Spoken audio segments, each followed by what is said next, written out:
long-running franchise has a lot of weird things that have kind of accumulated around it. And what we're here for today is we're here to introduce you to some of those weird things. And while some of the things may be knowledge to you beforehand, I can guarantee there is at least one item that you didn't know about or your money back.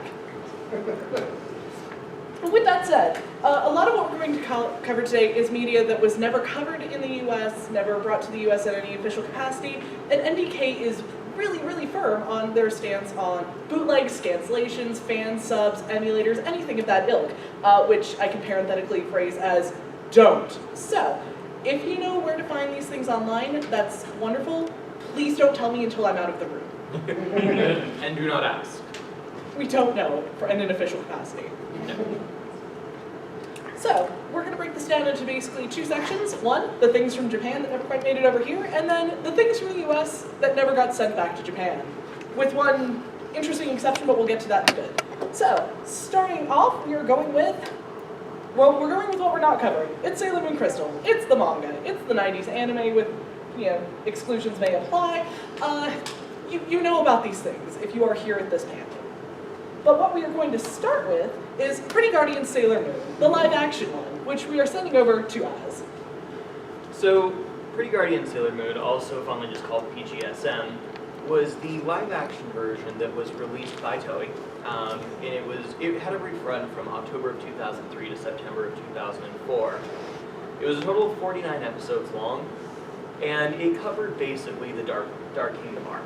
So the very first arc of the anime, the manga, and it took a few turns. Naoko Takeuchi was a little bit more directly involved with the live action than she was with the anime. So there were a few things that were changed. It was also incredibly low budget. Painfully low budget. And you could really tell by the end of the show that the budget was running out. So there were a lot of things like reused costumes, even ones from other series. It also had very heavy merch placement. It replaced a lot of the traditional accessories with, like the cell phone up there was the replacement for the transformation pen. Instead of just saying, turn me into X thing, they would take a picture of it and it would transform them. Also, certain things like the communicators were put into very toy-friendly, please buy our merch, please. We're so poor, please buy our merch. Also, the sailors essentially got certain weapons throughout the show. A couple I won't mention because they're not exactly spoilers, but they happen later on. And they also got the tambourines, the weaponized magical tambourines, which, again, very much a case of buy our thing. Those did not draw too heavily off of the original source content. Also, there were certain other replacements, probably because of the low CG budget. The cats were replaced by plushies, which also may have been a little bit of merch placement there. It also introduced the character of Sailor Luna, which was a very Chibiusa-esque character. Instead of taking Luna from the more guardian role, she was more silly, childish, and a lot more of a just kind of joking, playful character. Now, the other replacements, there were a few things. The arcade was transformed into a karaoke bar. It was also the home base for the Senshi, which actually drew a little bit off of the manga in that regard. The actual tone is a lot sillier than even the 90s anime. There's a lot of karaoke moments, a lot of singing. Hello, we have a bucket, please put your name in it. There's Sailor Moon prizes if you want. Oh. Or prize, singular. Now, in spite of the silly tone, the story itself had a more serious twist. And because of that, it also covered things, especially towards the later half of the series. Depression and anxiety were major themes in the story. It also had a much greater focus on the villains.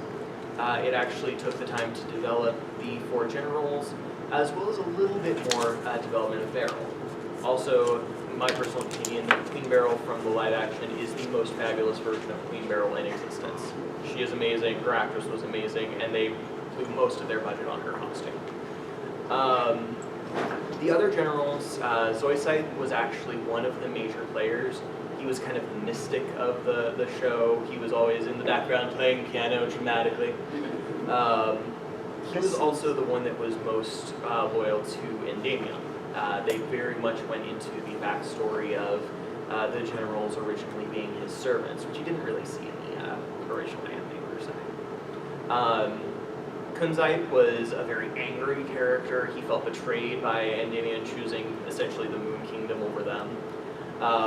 Nephrite, he kind of took Zoisite's role from the anime. He was always basically being kicked around by the other characters after he screwed up once, in spite of the fact that they all screwed up several times.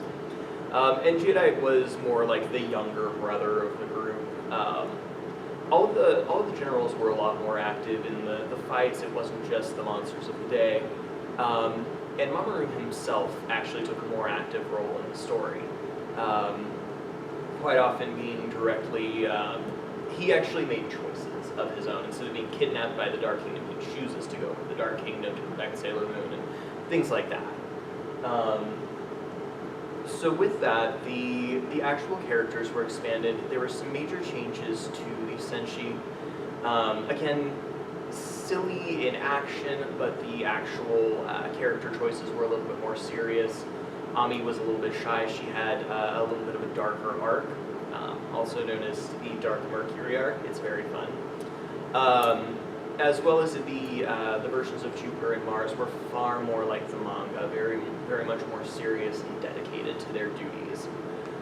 Venus was the biggest change. She was actually made into a pop star already, rather than just dreaming of being one. And she had probably one of the far more serious personalities and darker overall story arcs. And the last thing of all was that the character of Princess Serenity was actually turned into an individual character rather than just being Sailor Moon's past life. So some very interesting changes from the original in that regard. Alright, which moves us on to the musicals. So many musicals. And turning various media into stage musicals, is a thing in Japan in a way that it's really not in the West. The Persona series has a long-running series of musicals. The Fate Stay Night universe does. Naruto has stage musicals. The Madoka phone game, it just got a musical like a few months ago. And Sailor Moon has a very, very long history with them. Starting with the initial run of the show going from 1993 to 1998. Roughly what we're looking at with those is it follows the plot of the anime in kind of a rough sense.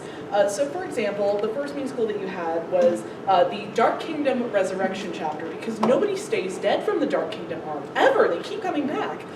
This came out as sort of a side what-if story, where all of the generals were resurrected and had to be killed again, but not before flirting with the inner Senshi.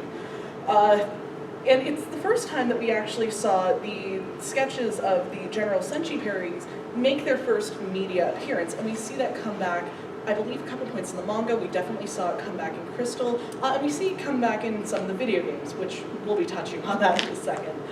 So 1993 to 1998, as I mentioned, followed roughly the arc of the series. You had the Dark Kingdom Resurrection chapter, you had the Path to Become Soldier of Love the next year, which roughly followed the R and S arcs. This is the first time you saw Chibiusa on stage, as well as Neptune and Uranus.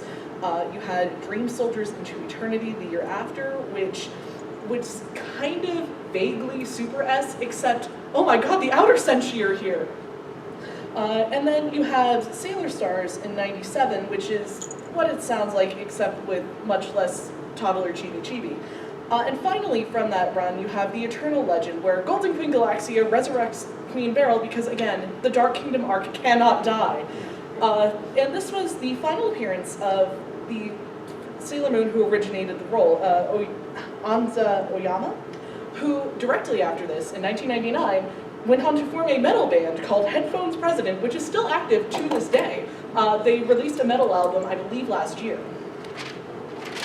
So, at this point, it's 1999, the manga has ended its run, the anime has ended its run, but we still want to make some sweet, sweet Sailor Moon money, which is where we get into the original arcs for this. 1999 was The Legend of Kaguya Island, which was the first one, where the Senshi are marooned on that island. Meanwhile, 5,000 years ago, a rogue comet almost destroyed Earth and had to be repelled by the silver crystal, and it's back, and the asteroid's personification, Dark Plasman, is very mad about this and wants to destroy the Earth again. So we've got to figure out a way to do that. Unrelated, there is a gang of lady pirates who also want the silver crystal, and with all three groups, the Senshi, Dark Plasman, and Captain Luffy Mallow, all wanting the silver crystal, shenanigans ensue. Following this, we had the Dracul series, which is Sailor Moon versus Dracula, which is my favorite thing that I found out for this panel. Specifically, Professor Tomoe, Hotaru's dad, is working with Dracula on creating artificial life, so I guess Dracula doesn't have to go after the human race anymore. It goes badly. Tuxedo Mask becomes a vampire. Sailor Neptune becomes a vampire. They kill Dracula, and then for the sequel to this, we have Dracula's daughter who's like, I gotta find out who killed my dad. And she's got the best name, Bloody Dracul Vampire. So, everything ends happily. They get unvampirized. The vampires are dead by the end of this. And then we have kind of a step back into where we were with the musicals. From 2002 to 2005, we kind of revert back into let's follow the manga arcs. We have the Black Lady musical, we have the Infinity Academy arc, we have the 10th anniversary special, and then in 2005, it kind of goes to sleep for a while. And then 2013 happens. And with the 20th anniversary and the announcement of Sailor Moon Crystal, we have the Stage 3 musicals, which are all the ones with the French subtitles. And this is where it gets interesting for the American audience, where we have a handful of musicals where, as previously said, they never made it out of Japan.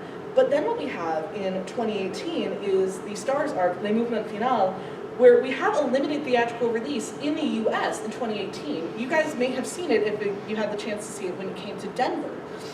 Then, starting last year and going into this year, we have the Nokizaka 46 version, as well as what they're calling the Super Live. And these are the first musicals that are intended with an international audience in mind. You have them going into, like, they've staged it in France, they've staged it at I don't remember exactly which convention it was one of the ones in Houston. You have it being staged, Anime Matsuri, thank you, Notes. You have it being staged in places like New York, and this is really the first time that the musicals have been pointed towards an international audience at all. And skipping a bit, we're going back to stricter merchandise, we're going to the video games. Now there have been like 20 video games that have come up, so we're going to tackle a few of the ones that we found more interesting, starting with Sailor Moon, Another Story. Now, Another Story is one of my personal favorite pieces of Sailor Moon. Sailor Moon media is also one of my favorite RPGs. It was developed and published by a company called Angel. They were actually a subsidiary of Bandai. They basically stopped existing after a fairly short run. They released a couple of games, another one of which we'll be talking about in a bit. But it was published in about 1995. Now, the story itself is set between seasons 3 and 4. You can see very heavy influence from season 3, but they don't touch on any of the direct storylines from season 4 just as of yet. There were some odd things to do with the placement, though. It has elements from both the anime, the manga, and some weird similarities with Sailor Stars, which I'll be touching on briefly. So it follows the Senshi as they encounter what are known as the Opposito Senshi, a group that is... Sailor Moon loves their mirror pairings with the characters. You have the 4 Phantom Sisters, you've got the Witches 5. They like to pair up the villains neatly with the Senshi quite often. The opposite Senshi are an example of that. The opposite Senshi are very much like the Dark Moon Kingdom. They were dissidents from the 30th century, so more trouble from Crystal Tokyo, because God bless Sailor Moon, she cannot keep an eye on her own kingdom sometimes. Interestingly, though, the villains followed a slightly different course from the Dark Moon Kingdom. They were not descendants of Death Phantom. They were simply people that were dissatisfied with Queen Serenity's reign. Now, there were some interesting choices that were made with the location. It starts out in Tokyo, but partway through the story, the Senshi end up roaming out.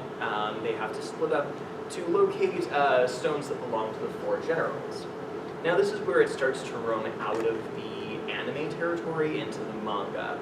They talk more about the four generals coming back as ghosts. They talk directly with Endymion, Mamoru, and they add some very video gamey elements. Each of them has a stone that the Senshi need to find, so they go out to locate them. They split up, because that's always a good idea.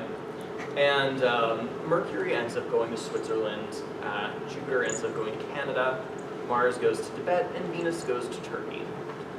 Whereas Sailor Moon stays behind in Japan, and at one point Chibiusa goes to Forest, wherever that may be. A forest, somewhere, sometime, someplace. So, throughout their adventures, they end up encountering the opposite Senshi, and each of them have to fight them individually.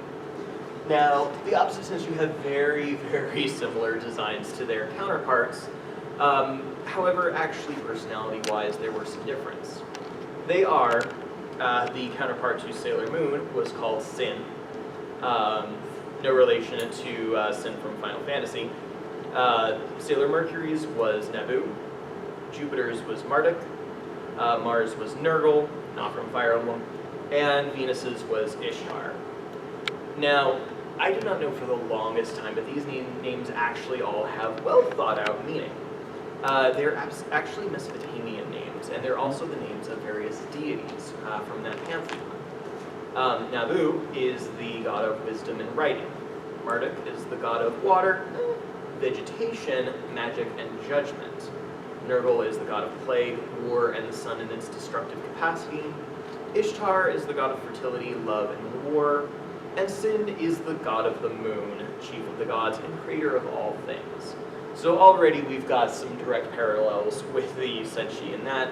And then straight up, those are also the names of those planets from there. So they had some direct relations. Now, another one that they had was Sin's younger brother, Anshar. We don't have a picture of him at the moment, but Anshar is often compared with Sailor Moon's younger brother, Shingo. Through some of my research on this, I found out there was actually a little bit more depth to it than that. He's more of a direct parallel to Chibiusa. He turns into another one of Chibiusa's boyfriends. He basically is kind of like a mini version of Peru from the Black Dream Hole movie. The interesting thing is, so his name is Anshar. He has a cat dragon thing called Kishar. Now, they're actually the Sumerian sky god and earth goddess, respectively. And who is Chibiusa the child of? Prince of the Earth and Queen of the Moon. So, I feel like he's a more direct parody for Chibiusa instead, and they have a lot more interaction. He never really interacts with Shingo anyway. So some of the things that it takes directly out of the manga, it follows the theme that Professor Tomoe Hotaro's father is dead, which did not happen in the anime. Beryl was one of the sages of the earth. It focuses a lot more on her love for Endymion. Sailor Saturn uses her attack Death Reborn Revolution. Yes, Sailor Saturn is in this game. One of the very few games that Sailor Saturn is a playable character. She was also, when I played through it, she was the strongest character on my team, and it was terrifying. Everything. She would just be like, and they're dead. Moving on. Can we go now? Like, it was great. So at least it's, canon. Yeah, pretty much. Thankfully, she doesn't have to sacrifice all of her HP for every attack. That's a nice change. Now, from the anime, they drew monsters, all of the random battles, very Final Fantasy-esque system, turn-based combat. It brought a lot of the story elements that were from the anime, like the saving and healing of the Phantom Sisters from the Dark Moon Kingdom. It also had the rainbow crystals, which were, an anime exclusive as well. It also is one of the only things I've ever seen acknowledge the existence of Fiori from the Sailor Moon R movie. In fact, I was very sad that he was not one of the bosses in the game. Like, they do run into him, and Mamoru has to go off and fight him at one point, though the results of said battle are never actually shown. Now, the things that were interesting that it drew from Stars was the revival of Sailor Saturn. It also gave Mamoru a rose crystal, so he had his own, essentially, Sailor crystal, which very much seemed to from it. And I also noticed, while going through everything, that Nurgle bears a striking resemblance to Sailor Starfighter's design, though that could just be me overthinking things. It's a very good play, a lot more complex than you would think, and I highly recommend it if you ever get a chance. All right, cool.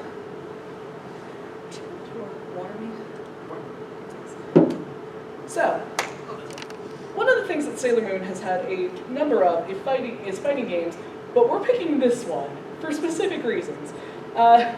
This was released in December of '94 by the same company that made Sailor Moon Another Story, Angel, and like many fighting games, it's got kind of a short story mode. The Inner Sentier fighting to become the new leader because we have to do that every so often, but we're not here for that. We are here for the US tournament scene in this, the year of our Lord, 2019. People are importing this from Japan, we're buying it on eBay, and taking it to fighting tournaments, and having fighting tournaments of this game, which I just find delightful. Everyone in this game is playable except for Sailor Saturn because I guess we just don't love Sailor Saturn or she'd be too OP, whichever explanation you prefer. But what I do have is the finals from one tournament in 2017. Or I don't. I also don't have signal, otherwise I just split up. We'll get back to this after some technical difficulties are resolved. But the clips are out there. It's a hoot to watch. It's very much a fighting game on the SNES from the early 90s in that the fights aren't very long. You're going to be landing like maybe 7 or 8 attacks before you actually defeat your opponent. And it's not terribly well balanced. Like Jupiter and Uranus are very much the top tier characters. Shibiusa is very much the bottom tier character, which again, at least it lines up properly with the show. But it's a fascinating watch, and if I can get this to work, I will, and if not, hit me up afterwards, I will show you where to find some clips. Now, before we go on to the next one, 2011 was kind of a fallow time for the Sailor Moon franchise. A lot of the media had ended, the live action show had ended, and we hadn't really gotten into the 20-year revolution, which makes this one kind of odd. But there are other things. Italy really likes magical girls. They've created a couple of their own well-known magical girl series. I don't know if any of you are familiar with Winx Club. That's originally Italian. Which was originally a comic series and got an animated series, was originally Italian. They're one of the very few countries that routinely gets dubs of Pretty Cure, like on a yearly basis. So if this game was going to come from anywhere, it was going to come from Italy. And if you told me that this was a lost season 1 episode, I would absolutely believe you, because Naru is in the hospital again, because she's been targeted by the Negaverse again. So the Senji have to go into her mind and defeat the Yoma to save her. Naru has apparently been playing a lot of video games lately because all of her dreams are platforming levels. And the final boss is Kunzite, who in Italian is apparently Lord Caspar, which I kind of find delightful in and of itself. Especially when playing Fire Emblem. Oh god, I hadn't thought of that. Don't do this to me, Az. Sorry. As far as platforming games go, it's okay from everything I've seen described. Kind of nonsense platforming things, very much a collectathon, you know, find all the crystals and then go defeat the Yoma, and then go in as a different Senshi and find all the crystals and defeat the Yoma. And I assume that Naru comes out of the hospital at the end of it. I don't actually know. I haven't been able to find the ending. So for all we know, she's just there in the hospital to this day. Alright, and we're taking a quick dip into the Kid Station franchise. This is a PlayStation game from 2001, and Kid Station was a franchise of games in Japan that's basically very small child-friendly mini games that are vaguely kind of educationally focused.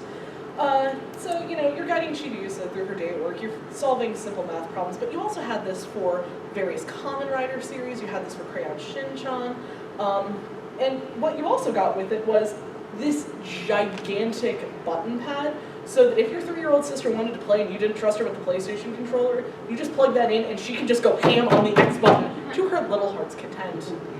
I kind of want one. Play DDR on that. Oh god, can you imagine? But that's it for video games, and you may remember exclusions may apply when it came to the 90s anime. We're going into the animated specials. Now, there were 3 primary animated specials. There were a couple of others that are commonly defined as specials, but they're more just season recaps rather than exclusive episodes of their own. So I'll just be talking about the 3 actual episodes. Now, the first of which is Ami's First Love. This is the most well-known and probably the most well-loved of all of them. It's very much it is a special for, about, and like everything to do with the Lovers of Mercury, who was pretty consistently the most popular Senshi from the show, except for a slight dip that she took at the end of season 1, because she didn't kill one of the DB girls. Her popularity actually dropped pretty substantially after that, but she came back pretty well. Now, a lot of people point out with this one that Ami's First Love, she ends up getting a love letter from somebody that she deems as her academic rival, and she then gets a horrible fever. So half of this is just basically her fever draining her way through the episode, and she ends up getting attacked by a Yoma. I should also point out really quick that all 3 of the specials are set within season 4 Super S. Now, some people that might be quick to draw are like, what about Urawa from season 1, the psychic guy that she kind of had a thing for? Does he not count? The overall consensus between us is that Ami's First Love is not this mysterious person she gets a love letter from. It's not Urawa. It's studying, and it forever will be her one true love. Now, the only other notable thing about this in particular is the fact that it gave her a completely exclusive transformation sequence, which was never shown anywhere else. It also gave her attack Mercury Aqua Mirage, which was only used within this. Later on it was, however, used in Crystal, and of course it was originally from the manga. Now, the next one is the return of Haruka and Michiru, the ghostly puppet show. Also known by me as Haruka Seduces Everyone While Michiru is Classy as Hell, the special.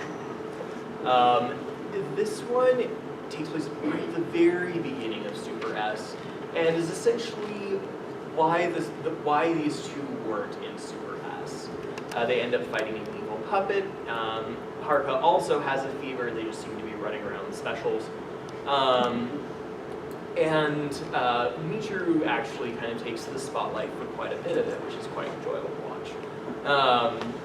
And the best thing is at the end of it, they beat the monster, they go, wow, got a new enemy coming. Think we should go back and help them? They'll be fine. And they just decide to skip Super S. We'll see them again in Stars. Now, the next one is Chibiusa's Adventure, the Dreaded Vampire Castle, where Chibiusa and her friends Willow and Momoko and Kyusuke end up fighting a vampire-type Yoma. It had some moments that were genuinely a little bit creepy, but overall it just ended up devolving into silliness. They beat it with Korean barbecue breath. Spoilers. And unfortunately, it doesn't get Chibiusa in the kind of theme of a lot of end of season 3, early season 4. Chibiusa doesn't really get to do anything. She needs Sailor Moon to be there, even if there's no logical reason for Sailor Moon to be there. I teleported here so we can do our transformation sequence. Yep, pretty much. All right. That's the specials. So that brings us to the end of Things from Japan. We're going to Things from America, or what I'm personally calling the Mark C. McKinnon Power Hour. So, first off, we have the tabletop game, which we've played. We have played. It was a riot. I DM'd it. We played it with our friends Casey and Betsy. Now, if you want to actually put these up so they can glance a little bit more, we're going to do that. So the original one here is the Sailor Moon role-playing game in Resource Book. Now this is about 1/3 role-playing game, 2/3 resource book. It is an amazing dictionary of Sailor Moon. Now, the great thing is it is from particularly the English dub, the original Deke dub. Our version was the 5th printing and it came out in 2000. We can find the date of when it originally came out, but that kind of gives you an idea of what time we're looking at. So it was written and designed by Mark C. McKinnon, published by Guardians of Order, which is a company that unfortunately went out of business. They developed a system called the Tristat system, and they released a couple of other role-playing games as well. It's very easy to start because it actually only has the 3 primary stats. It does have derived stats like HP, and it has 3 primary classes, which is one of my favorite things about it. You have your Senshi, obviously the Sailor Scouts, the Knights, which are characters like Mamoru, the Shitenao, and even the Moonlight Knight from Season 2 is used as an example. And then it has the Dark Warrior class, which is designed for villain characters. And it does an amazing job of breaking these down and making all 3 very, very playable and workable as roleplay elements. You can choose to have a team of all Dark Warriors, all Knights, all Senshi, individuals, however you'd like to do it. We had 2 Senshi and 1 Dark Warrior when we played, and it was seamless. Now, the most interesting thing on that is the power system. The power system is very open and creative. You can really work with your character's abilities. It's mainly structured for the Dark Warriors and a little bit more open for the Senshi. And it's probably the most complex part of the game. If you're planning on setting it up at any point, set the most time aside for that. It has templates for pretty much all of the major characters from the first 2 seasons, as well as easily set up monster encounters. It has stats and positioning for all of the Yoma. It breaks them down into charts. And they also came out with the Book of Yoma Volume 1. Unfortunately, it was Volume 1 and only. There were a couple of other supplementary class books. Unfortunately, neither of us have had a chance to see those. They are pretty rare. But essentially, they seem to go into more detail about the Senshi Knight and Dark Warrior classes. Now, with that, if you're going to start that, I would recommend take a good look at the power system. I can't stress that enough. It takes a little bit of puzzling to really understand what they're trying to explain, but it also has really neat anime-based rules. For example, what happens if a Senshi and an enemy use their attack at the same time?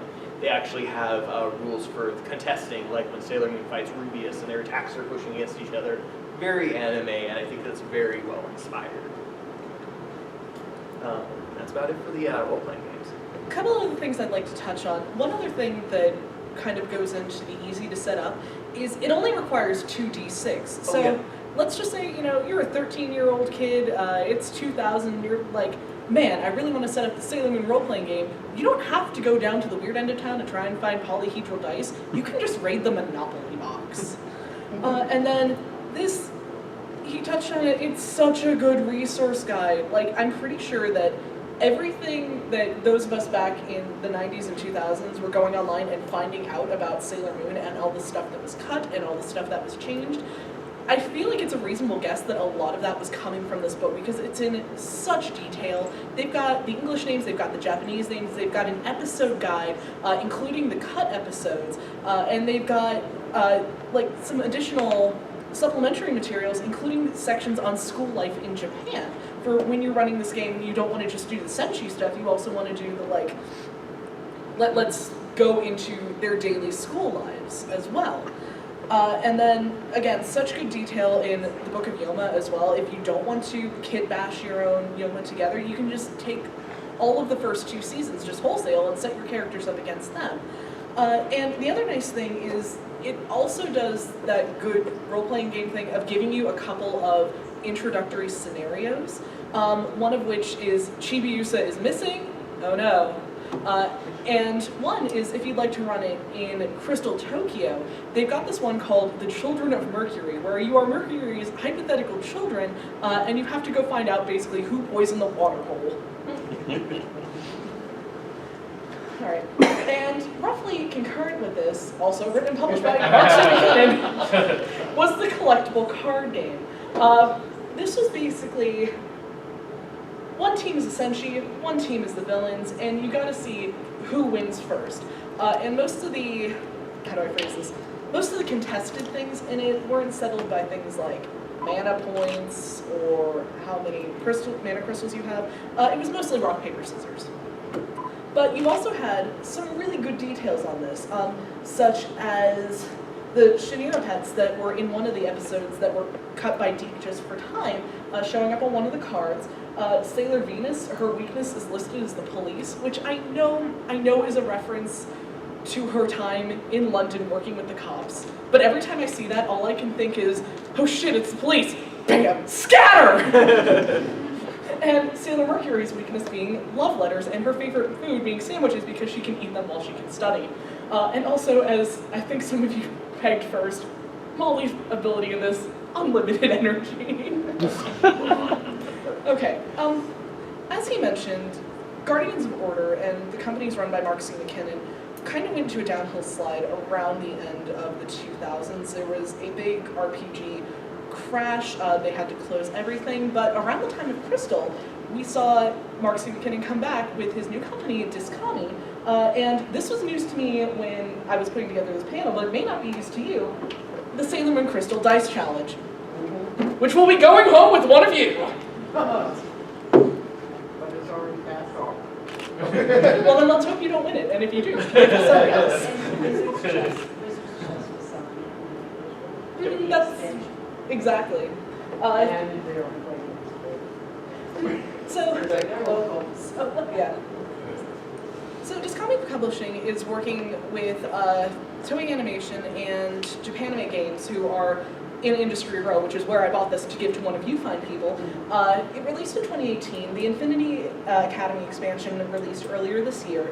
And it's an interesting combative dice game, but what is, I think, really unusual about it is it's also set up for larger convention play.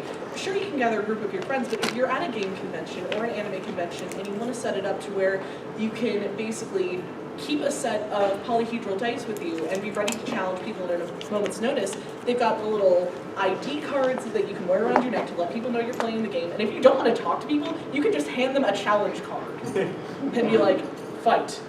So I think it's neat. And also the dice look really nice. It comes with a couple of lanyards, so even if you don't like the game, you've got something you can work with it. And let me grab the bucket.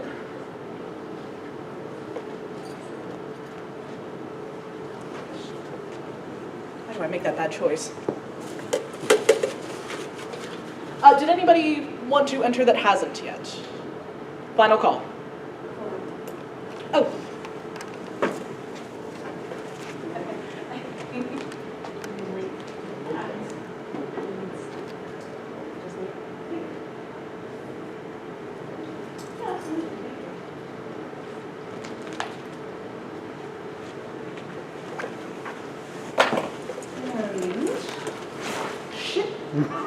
I'm fine, the projector's fine.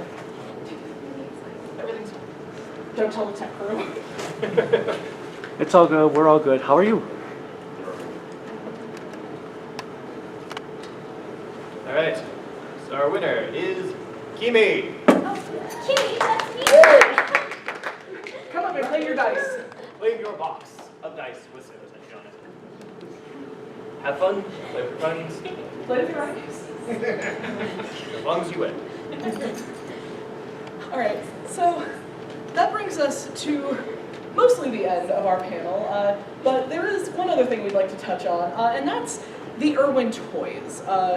those were produced around the time of the original run of the show in the US, and they were the ones handling a lot of the merchandising. So if you had the Sailor Moon fashion dolls, or the Sailor Moon pocket dolls, or any of the little plastic figurines like I have a handful of at home, those are probably from Irwin. But they also produced a few accessories to go with their 11-inch action dolls, including the Moon Cycle. Remember the episode that was it? Good, I don't either. All right. Well, we'd like to thank you guys so much for coming. I hope you enjoyed yourselves. I hope you got to find out about, Sailor Moon things that you didn't know when you came in here at 9. And I hope that you guys have a fabulous last day of your con. Thanks again for coming. Everyone be safe.